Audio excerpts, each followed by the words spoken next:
السلام عليكم ورحمة الله وبركاته، متابعينا الكرام في كل مكان. الملك يتربع على القمة. الدوري المصري يأبى أن يكون له بطلا غير النادي الأهلي رغم محاولات محمود نادي الزمالك لإيقاف النادي الأهلي. رغم كل المحاولات لإيقاف النادي الأهلي، مش عارف أنا يعني قصة النادي الأهلي والبنك. يعني احنا مش حاطين مثلا النادي الأهلي مش حاطط شهايد، مش فاتح حسابات هناك ولا ايه؟ مش فاهم. اداء ولا اروع من الفرقتين. عندك النهارده ضربة جزاء لقفشه، مفيش شك. ده النهارده تتغاضى عنها. اصابة لامام عاشور او ده تدخل عنيف لامام عاشور بداية المباراة، انت بتتغاضى عنه. رغم كل ده انت تريد والله، وانت تريد وانا اريد والله يفعل ما يريد، ولكل مجتهد نصيب. النادي الاهلي اللعيبه اجتهدت قدام فريق قوي جدا، متماسك جدا، دفاعي بحت، دفاعي بحت. النادي الاهلي النهارده الهدف الاول امام عاشور هدف عالمي، هدف التعادل برضه هدف فوق الممتاز.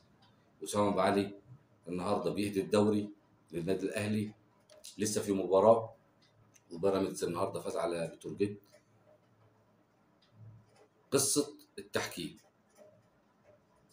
بنقول فيها مرارا وتكرارا، التحكيم. مش عارف انا ايه قصه التحكيم مع النادي الاهلي.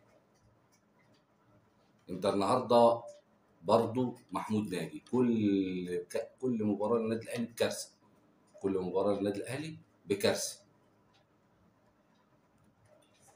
يعني النهارده النادي الاهلي فاز على البنك الاهلي المنظم جدا القوي، ومش البنك بس، لا ده فاز على الحكم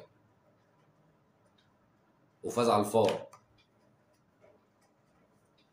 لا النهارده لو كل مباراه هتبقى كده، لا احنا عايزين حكام اجانب، احنا عايزين حكام اجانب. مش هينفع النظام اللي احنا شايفينه ده.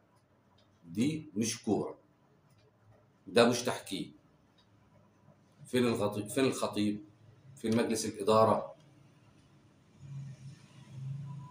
انت النهارده طلع قرار لجنه المسابقات الظالم، لجنه التظلمات الظالم والمجحف للنادي الاهلي بعدم خصم الثلاث نقاط واعتباره منسحب،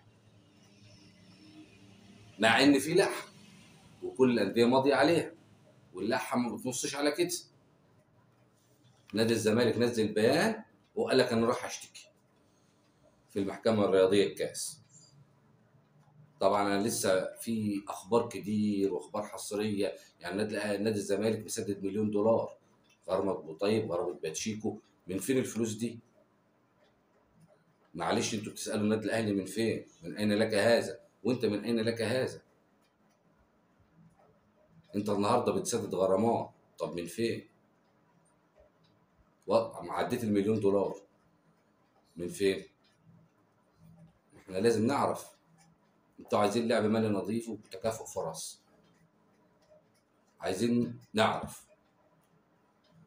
طبعا الحمد لله على الصبر والصدق. اول واحد وارجعوا لفيديوهاتي ولتواريخها، قلت لكم شخصيه المدرب للنادي الاهلي او هويه مدرب النادي الاهلي. والفيديو اللي قبل ده قلت لكم النادي الاهلي مدربه مين. انا اللي قلت خوسيه ريفيرو. تمام. النادي الاهلي تعاقد معه، وفعلا النادي الاهلي كل الصحف وكل الجرايد والاعلاميين اتناولوا الخبر وقالوا ان النادي الاهلي تعاقد معاه فعلا ووصل للقاهره تقريبا امبارح. يعني الحمد لله على نعمه السبق والصدق. اسامه فيصل مهاجم البنك الاهلي رسميا في النادي الاهلي. حط على الشاحن كده 97%.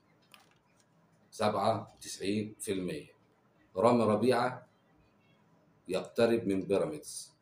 حط الشاحن رامي ربيعة 60% بيراميدز.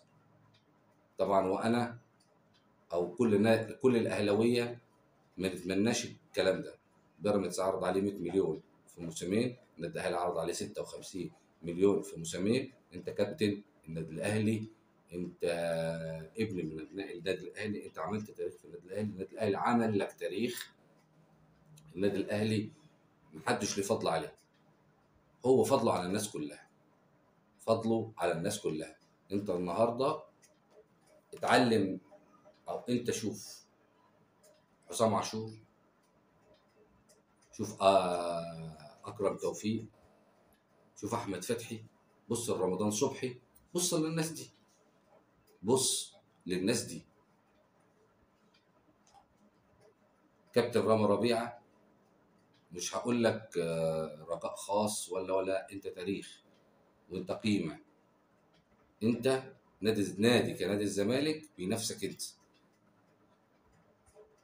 انت 6 بطولات ابطال افريقيا، نادي الزمالك 6. ف راجع حساباتك تاني، النادي الاهلي اداك المهله، ويا ريت ما تعديش، ويا ريت تسيبك من كل الشياطين اللي حواليك. تركز، وده مستقبلك وانت ادرى بيه. النادي الاهلي النهارده بيثبت ان هو بابا الشغلانه، ما زال يثبت ان هو بابا الشغلانه. النهارده النادي الاهلي بينافس نفسه، سواء دوري او كاس او بطوله افريقيا. انت النهارده بتنافس نفسك. الدوري بنسبه 99%. قدامنا مباراه مع فاركو فريق تقيل، فريق منظم زي البنك الاهلي. البنك الاهلي غالب بيراميدز 4-2. يعني النهارده نتيجه كبيره كبيره كبيره جدا بالنسبه للنادي الاهلي وبالنسبه للاداء المنظم، وفريق يترفع له القبعه. بصراحه فريق يترفع له القبعه. اخيرا وليس اخرا، نشكر كابتن عماد النحاس على الروح وعلى الاداء ورجوعه لبعض اللعيبه، رجعهم نفسيا وبدنيا. كل الشكر لكابتن محمود الخطيب على الصفقات في 2 مدافعين. خلاص مش هينفع نقول اسماء او نقول نوادي بنسبه 50%. دلوقتي كله مشغول في المباراه الجايه بتاعه فاركو. خلاص اقفل الكتب على مباراه البنك بكل مساوئها من التحكيم، من الجانب التحكيمي. انت النهارده بتأدي اداء ولا اروع. انت النهارده كنت بتلاعب البنك الاهلي وبتلاعب الحكم. خلاص الكابتن الخطيب كل التفكير في كاس العالم والتدعيمات النادي الاهلي. محمد شريف راجع النادي الاهلي زي ما قلت لكم كل الاقاويل ان هو متجه لنادي الزمالك استحاله، من رابع الاستحالات ان هو هيرجع لنادي الزمالك. حمدي فتحي النادي الاهلي هيشتريه نهائي. اليو ديانج جاي له عرض من الخليج من السعوديه برضو ب5 مليون دولار. النادي الاهلي بيدرس العقد حاليا، وعشان عدد الاجانب، لان هو خلاص هيرجع حمدي فتحي نهائي كده عندك، ومحمد بن رمضان. انت عندك كده ال5 موجودين. اخبارنا الرياضيه انتهت. طاب مساءكم، ولنا لقاء غدا ان شاء الله، والسلام عليكم ورحمه الله وبركاته.